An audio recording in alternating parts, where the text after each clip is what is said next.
తులసి దళముత స్వామి తూగెను నీ కోసం ముల్లోకాలు మెచ్చుకొనంగా ఆనాడెంతో మురిసిపోతివి ప్రాణనాథుని వదిలి వెళ్ళి ఇప్పుడు వచ్చుట ఏమీ ధర్మము కొత్తగా పెళ్లి అయిన వారము ముద్దు ముచ్చటలు మాకు లేవా.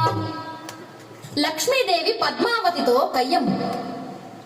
వదలు పోయే చిన్న దానా మాటలు బాగా నేర్చిన దానా ఎంత గడుసరి దానవు నీవు నా పతి నీదు వలలో పడెను పెళ్లి అయిన వారితో నీవు పరిణయమేలా ఒప్పుకొంటివి పురుషులకే నా కరువు వచ్చిన నామగడే నీకు దొరికినాడా.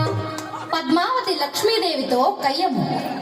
స్వామి మదిలో నీవే ఉంటే మరి ఒక దానితో పని ఎలా స్వామి ప్రేమతో నన్నే వలచను మాటలు మీరకు నెర